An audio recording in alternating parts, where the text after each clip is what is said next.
UPPL দল নিৰ্বাচনৰ সময়তো মিথ্যা কথা কৈছিল, আজিও মিথ্যা কথা কৈ আছে, কালিও ক'ব। নিৰ্বাচনৰ সময়ত প্ৰমোদ বৰা ডাঙৰীয়াই কৈছিল যে আমি বিটিআৰ অঞ্চলক আমি ছুইজাৰলেণ্ড বনাই দিম। এইটোৱে নেকি ছুইজাৰলেণ্ড? এইটো বিটিআৰৰ ছুইজাৰলেণ্ড। আৰু মিথ্যা কথা কৈ আছে।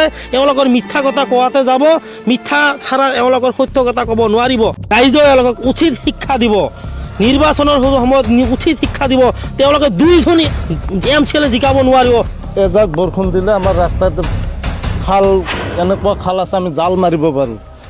আচ্ছা, আপোনালোকৰ ইয়াত 6 কোটি টকাৰ কাম ক'ৰবাত হৈছে নেকি? প্ৰমোদ বৰাৰ নেতৃত্বত ইউপিপিএল দলৰ পৰা কৈছে 6 কোটি টকাৰ কাম বেদলাংঘাটে হৈছে নেকি? হোৱা নাই। ইউপিপিএলৰ দিনত তেনেকুৱা CC ব্লকৰ ৰাস্তা হৈছে নে নাই? তেওঁলোকে কৈছে যে 6 কোটি টকাৰ কাম হৈছে আমাৰ বেদলাংঘাটিত। মিশ্ৰ দা, আপোনাৰ ঘৰ বেদলাংঘাটিত? বেদলাংঘাটিত হয়। বেদলাংঘাটিত 6 কোটি টকাৰ কাম হৈছে নেকি? CC ব্লকৰ ৰাস্তা হৈছে? ইউপিপিএল দেখোন ইউপিপিএলৰ দলৰ মানুহে কৈ আছে 6 কোটি টকাৰ কাম হৈছে বেদলাংঘাটিত। 6 কোটি টকাৰ কাম হৈছে নে হোৱা নাই? আমাৰ বেদলাংঘাটিত 6 কোটি টকাৰ কাম কৰিছে নেকি ইউপিপিএলে? কৰা নাই, এতিয়া খালি কৈহে আছে। বেনাৰখন বেদলাংঘাটি ইয়াৰ নামত ME মাদ্ৰাছা। বেনাৰখন আপোনালোকক জুম কৰি দেখুৱাইছো, এইটো আমি প্ৰমাণ হিচাপে আপোনালোকক দেখুৱাইছো। আমাৰ বহুদিনৰ পৰা এটা সমস্যা আছিল যে আমাৰ বেদলাংঘাটি যি ৰাস্তা, সেই ৰাস্তাখনত, এই পথখনত আমাৰ বহুত অসুবিধা হয়। বাৰিষাৰ সময়ত গাড়ী যাব নোৱাৰে, মানুহ খোজ কাঢ়িব নোৱাৰে, এনেকুৱা অৱস্থা হৈ যায়। এদিন মানে আগতে আমি এনেধৰণৰ শুনা পালোঁ যে আমাৰ এই ৰাস্তাখন হৈ গৈছে বুলি, মানে 6 কোটি টকাৰ স্কিম, 6 কোটি টকাৰ কাম হৈ গৈছে, 6 কোটি টকাৰ CC ব্লকৰ কাম হৈছে। এয়া আমাৰ এই কথাটো ইউপিপিএলৰ এজন নেতাই কৈছিলে। সেইটো কাৰণত আজি আমি আহিছোঁ যে আমাৰ BPF দলৰ সক্ৰিয় কৰ্মী এজন আছে, আৰু আমাৰ এই বেদলাংঘাটি অঞ্চলৰ ৰাইজ আছে, বেদলাংঘাটি অঞ্চলৰ VDB ছেক্ৰেটাৰী আছে, তেওঁলোকৰ আমি আলোচনা কৰিম। প্ৰথমে আমি BPFৰ আমাৰ সক্ৰিয় কৰ্মীৰ ওচৰত যাম। যে আপুনি কি ক'ব যে বেদলাংঘাটিত এনেধৰণৰ এটা কামৰ কথা কৈছে যে 6 কোটি টকাৰ কাম হৈ গৈছে বুলি? চাওক, ইউপিপিএল দল নিৰ্বাচনৰ সময়তো মিথ্যা কথা কৈছিল, আজিও মিথ্যা কথা কৈ আছে, কালিও ক'ব। এইটো এটা আমি একদম 100% এটা প্ৰমাণ পাই গ'লোঁ। আমাৰ এই বেদলাংঘাটি গাঁৱৰ এইটো ৰাস্তাৰ কথা কেইদিনমান আগত ইউপিপিএল দলৰ এজন নেতাই কৈছে যে CC ব্লকৰ স্কিমেৰে 6 কোটি টকাৰ কাম হৈ গৈছে।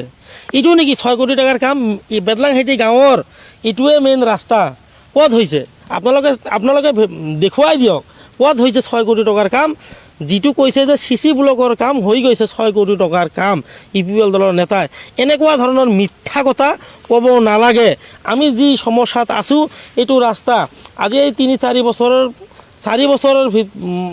বছৰৰ পৰা আমাৰ BPF দলৰ কোনো গভৰ্ণমেণ্ট নাই, নাথাকাৰ কাৰণে লকডাউন গ'ল। লকডাউনৰ পিছত ইউপিপিএল গভৰ্ণমেণ্ট আহিল। গভৰ্ণমেণ্ট অহাৰ পিছত এইটো ৰাস্তাৰ যিটো এটা অৱস্থা হৈছে, এইটো ৰাস্তাত 2 গাড়ী চেনগ্ৰেফেল দি যে সুবিধা কৰি দিব ৰাইজৰ, এইটোও তেওঁলোকৰ অভাৱ, তেওঁলোকৰ আৰ্থিকৰ অভাৱ ইউপিপিএল দলৰ। এইটোৱে কৈছোঁ যে এইটো ৰাস্তাত আজি পথচাৰী এটা বাইক লৈ যাব নোৱাৰে, আমি খোজকাঢ়ি যাব নোৱাৰোঁ। আৰু এইটো ৰাস্তাৰ কথা কৈ আছে যে 6 কোটি টকাৰ কাম হৈ গৈছে। এনেকুৱা কথা, মিথ্যা কথা ক'ব নালাগে। এনে বেদলাংঘাটি গাঁৱৰ মানুহ আৱেগিক হৈ আছে। আজিৰ দিনত আমি বাৰিষাৰ দিনত আমি যোৱা অহা কৰা এইটো এটা মেইন পথ, আমি যোৱা অহা কৰাত আমাৰ কিমান বাধাৰ সৃষ্টি হৈ আছে আমি বুজি পাওঁ। আৰু কৈ আছে কাম হৈ আছে, কাম হৈ গৈছে বুলি। ইমান মিথ্যা কথা ক'ব নালাগে। ইমান মিথ্যা কথা কৈ আপোনালোকে নিৰ্বাচন পাৰ কৰি গভৰ্ণমেণ্টত আহিছিল, ৰাইজে আপোনালোকে ভোট দিছিল, ৰাইজৰ যিখিনি ভোট দি প্ৰতিশ্ৰুতি আপোনালোকে দিছিল, এই প্ৰতিশ্ৰুতি আপোনালোকে পূৰণ কৰক। আপোনালোকে ৰাইজে ভোট দি গভৰ্ণমেণ্টত আনিছে, প্ৰতিশ্ৰুতি পূৰণ কৰক। এইখিনি মই কৈছোঁ। আৰু কয় যেতিয়া নিৰ্বাচন আহিছিল, নিৰ্বাচনৰ সময়ত প্ৰমোদ বৰা ডাঙৰীয়াই কৈছিল যে আমি বিটিআৰ অঞ্চলক আমি ছুইজাৰলেণ্ড বনাই দিম। এইটোৱে নেকি ছুইজাৰলেণ্ড?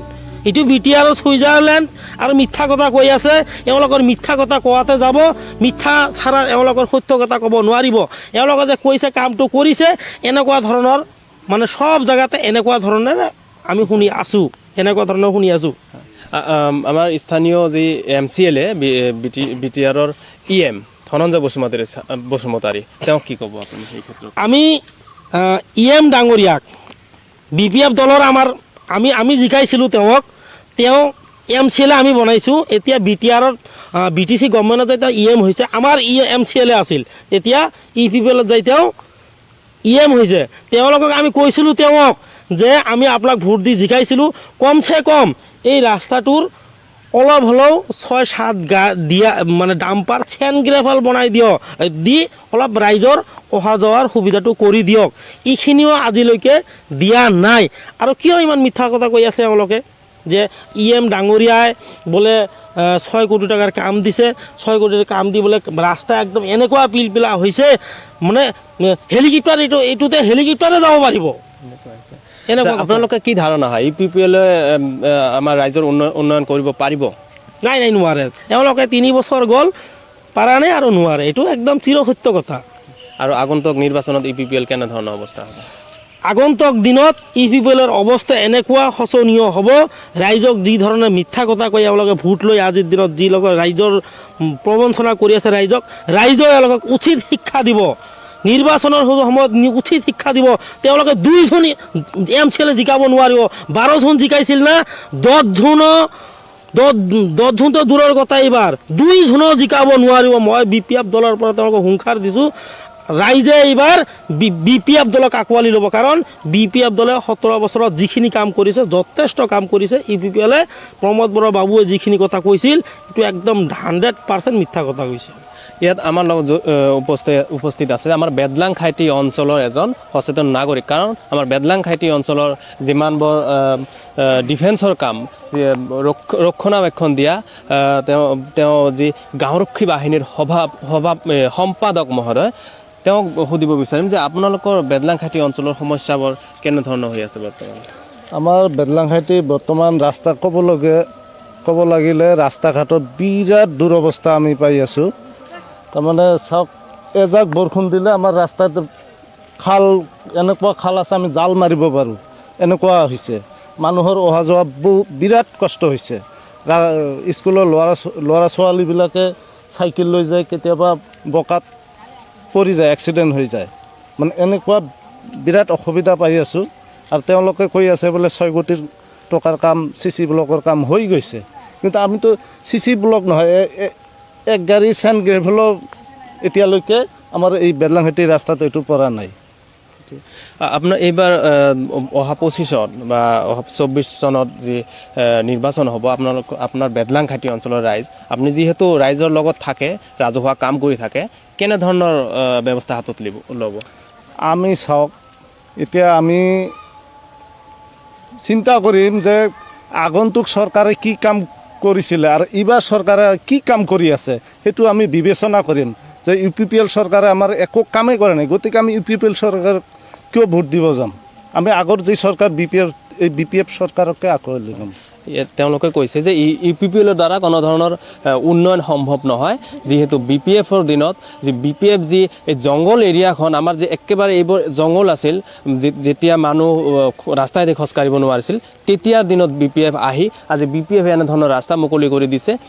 BPFে মানুহক এনেধৰণৰ সুবিধা দিছে যে মানুহে ধুনীয়াকৈ বসবাস কৰিব পাৰিছে। কিন্তু UPPL আজি 3-4 বছৰ হৈ গৈ আছে, UPPLৰ কোনো ধৰণৰ উন্নয়ন তেওঁলোকে দেখিব পৰা নাই। সেইকাৰণে অহা সময়ত UPPLক ত্যাগ কৰি BPF পুনৰবাৰ আঁকোৱালি ল'ব বুলি তেওঁলোকে কৈছে।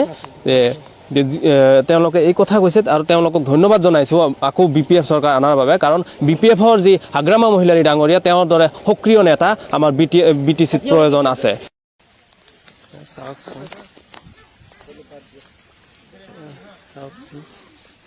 6 কোটি টকাৰ কামৰ নমুনা।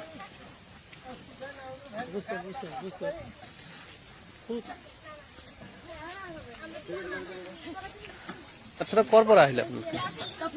বিডুবাৰ পৰা আহিলে। ইয়াত যে নমিছিলে, ৰাস্তা বেয়া হৈছে। ৰাস্তা ফচি গৈছিল ন? তাৰমানে আমি শুনি আছো এইটো ৰাস্তা বোলে কৰিছে অলৰেডি। 6 কোটি টকা স্কিম আহিছিলে, এইটো CC ব্লকৰ ৰাস্তা হৈছে। CC ব্লকৰ ৰাস্তা 6 কোটি টকাৰ ৰাস্তা এইটো বোলে। কাই গৈছে 6 কোটি টকাৰ ৰাস্তা?